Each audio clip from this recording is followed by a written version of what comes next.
प्रिय विद्यार्थियों, आप सभी का स्वागत है आपके अपने YouTube चैनल चंद्रेश अग्निहोत्री में। आज आप पढ़ने वाले हैं पाठ वह चिड़िया जो, जिसमें कठिन शब्दों के अर्थ के साथ साथ पाठ में आए सभी प्रश्नोत्तर और बहुविकल्पीय प्रश्नों के उत्तर भी इस वीडियो के अंतर्गत आप देखने वाले हैं। अगर आपने अभी तक चैनल को सब्सक्राइब नहीं किया है तो चैनल को सब्सक्राइब अवश्य कर लें। आइए शुरू करते हैं। पहला पद। वह चिड़िया जो चोंच मार कर दूध भरे जुंडी के दाने रुचि से रस से खा लेती है, वह छोटी संतोषी चिड़िया नीले पंखों वाली मैं हूँ, मुझे अन्न से बहुत प्यार है। इस पाठ को लिखने वाले कवि केदारनाथ अग्रवाल जी ने इस कविता में चिड़िया की विशेषताओं के बारे में बताया है। इस पद में कवि ने चिड़िया के पंखों की विशेषता बताई है। अगर हम संदर्भ लिखेंगे तो क्या लिखेंगे कि प्रस्तुत पद हमारी पाठ्य पुस्तक वसंत के केदारनाथ अग्रवाल जी द्वारा लिखित वह चिड़िया जो शीर्षक से संकलित है। आइए देखते हैं इस पद का अर्थ। वह चिड़िया जो चोंच मारकर दूध भरे जुंडी के दाने रुचि से रस से खा लेती है, अर्थात कवि ने नीले पंखों वाली चिड़िया के बारे में बताया कि चिड़िया जुंडी अर्थात जौ के दाने जिसमें दूध भरा होता है वह बड़े आनंद के साथ खा लेती है, यानी उसे बहुत अच्छे लगते हैं और वह बड़े आनंद के साथ उन जुंडी के दानों को खा लेती है जिनमें दूध भरा होता है। वह छोटी संतोषी चिड़िया, उसे जो कुछ भी मिलता है वह चिड़िया उसी में संतोष कर लेती है। नीले पंखों वाली वह चिड़िया कहती है कि मुझे अन्न से बहुत प्यार है, उसे जो कुछ भी मिलता है बड़ी रुचि से और आनंद से उसे खा लेती है। वह चिड़िया जो कंठ खोल कर बूढ़े वन बाबा के खातिर रस उड़ेल कर गा लेती है, वह छोटी मुंह बोली चिड़िया नीले पंखों वाली मैं हूँ, मुझे विजन से बहुत प्यार है।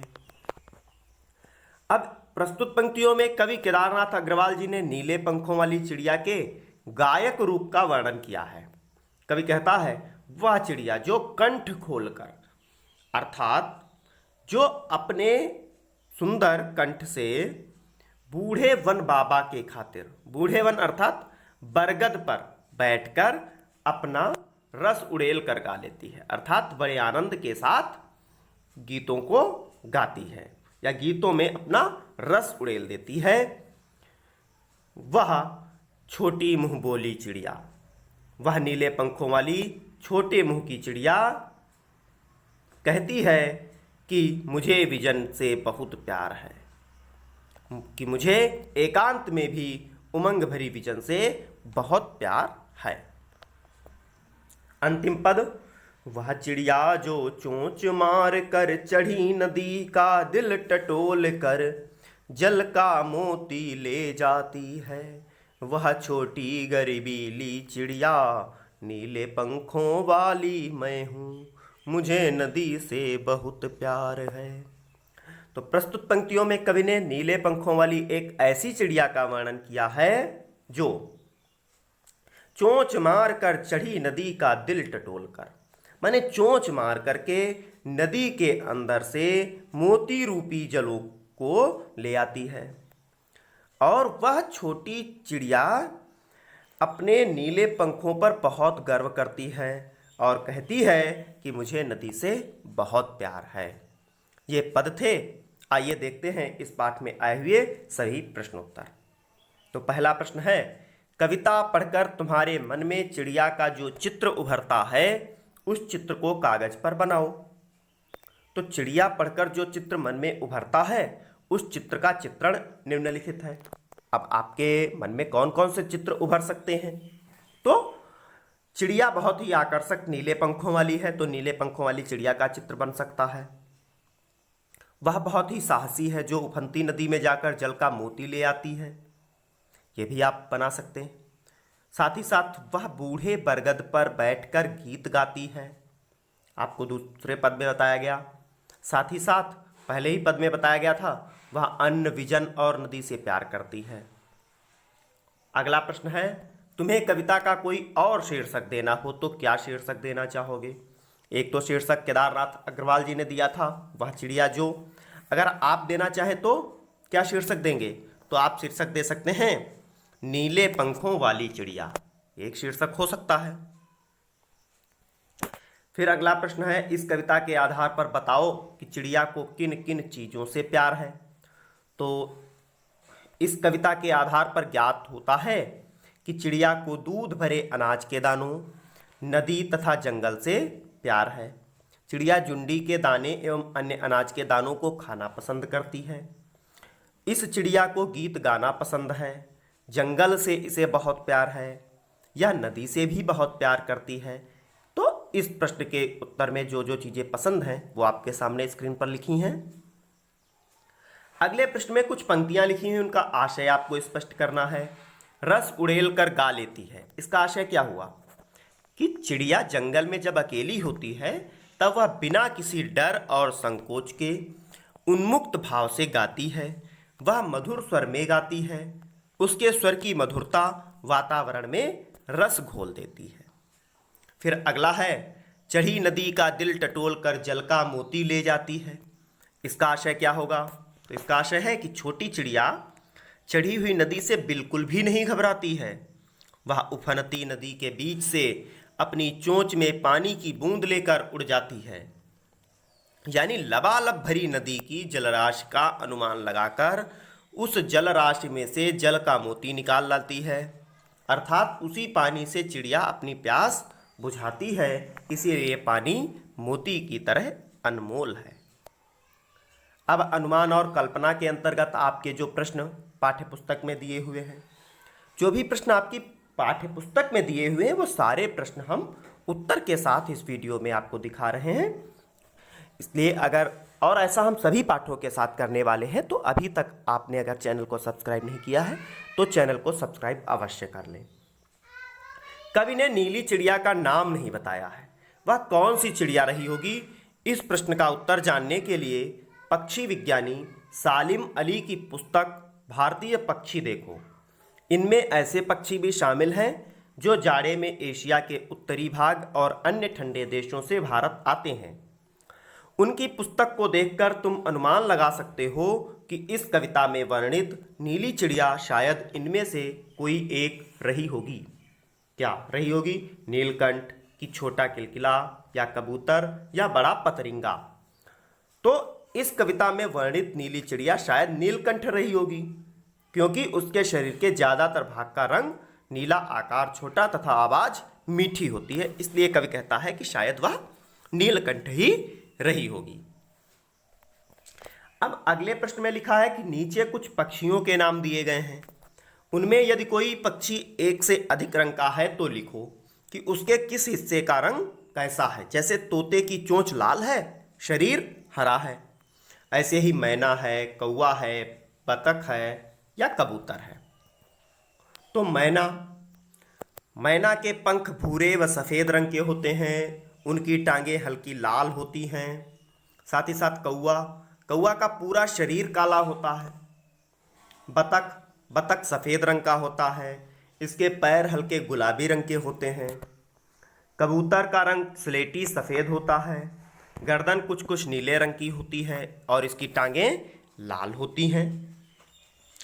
जो बहुविकल्पीय प्रश्न आपकी किताब में दिए हैं उनके भी उत्तर आपके सामने लिखे हुए हैं कि चिड़िया आनंद पूर्वक क्या खाती है। 4 ऑप्शन दिए हुए हैं जिसमें तीसरा वाला सही है कि दूध भरे ज्वार के दाने। फिर अगला प्रश्न है, चिड़िया के पंख के रंग कैसे हैं? तो चिड़िया के पंख के रंग नीले हैं।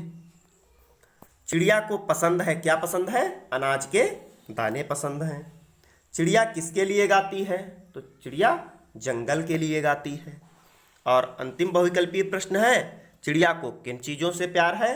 तो चिड़िया को नदी से भी प्यार है, जंगल से भी प्यार है, अन्न से भी प्यार है, अर्थात उपर्युक्त सभी। अब जो 4 टाइप क्वेश्चंस हैं उनमें पहला क्वेश्चन है चिड़िया के पंख किस रंग के हैं। आपको याद आ गया होगा, चिड़िया के पंख नीले रंग के हैं। चिड़िया कहाँ से मोती ले आती है, तो नदियों के उफनते जल से। चिड़िया किसके दाने खाती है, तो चिड़िया जुंडी के दाने खाती है। अभी आपने देखा जुंडी अर्थात ज्वार। अनाज के दाने किससे भरे हुए हैं, तो अनाज के दाने दूध से भरे हुए हैं।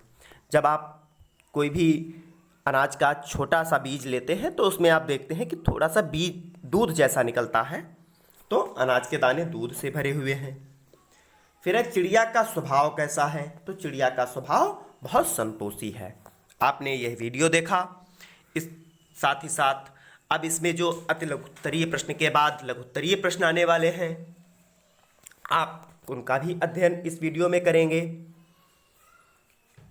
ये ध्यान रखें कि अगर आपका कोई ऐसा मित्र है जिसने अभी तक वीडियो नहीं देखा है तो उसको भी वीडियो शेयर करें ताकि उसका भी वर्क पूरा कंप्लीट होता रहे। कविता के आधार पर चिड़िया के स्वभाव का वर्णन कीजिए। तो इस कविता में नीले पंखों वाली एक छोटी सी चिड़िया का वर्णन है। इस चिड़िया का स्वभाव संतोषी है, थोड़े से दाने इसके लिए पर्याप्त हैं, यह मुंह बोली है, यह एकांत में उमंग से गाती है, यह गर्वीली भी है, इसे अपने साहस और हिम्मत पर गर्व है। अगला प्रश्न है चिड़िया किससे प्यार करती है और क्यों। तो छोटी चिड़िया अन्न से प्यार करती है, यह जुंडी के दाने बड़े मन से खाती है, उसे विजन से प्यार है, उसे नदी से भी प्यार है, एकांत जंगल में वह मधुर स्वर में गाती है, वह उफनती नदी की बीच धारा से जल की बूंदें अपनी चोंच में लेकर उड़ जाती है। अगला प्रश्न है चिड़िया अपना जीवन कैसे व्यतीत करती है। तो चिड़िया अपना जीवन प्रेम, उमंग और संतोष के साथ व्यतीत करती है। वह सबसे प्रेम करती है, एकांत में भी उमंग से रहती है, वह संतोषी है, वह थोड़े में ही संतोष करती है, आज़ाद होने की वजह से वह मीठे स्वर में गाती है, उसका स्वर बहुत मीठा है, वह गाते और उड़ते हुए अपना पूरा जीवन व्यतीत करती है। हम उम्मीद करते हैं आप सभी को बहुत अच्छा लग रहा होगा वीडियो। अगर आपको कोई भी दिक्कत आती है तो आप हमारे व्हाट्सएप नंबर 8042 पर मैसेज करके आप अपनी समस्या भी बता सकते हैं। चिड़िया के गायन की विशेषताएं लिखिए। अगला प्रश्न, इसका उत्तर होगा वह छोटी चिड़िया खुले गले से बहुत ही मीठी आवाज में गाती है, उसके गाने वातावरण में रस घोल देते हैं, वह अपने गीत जंगल को समर्पित कर देती है।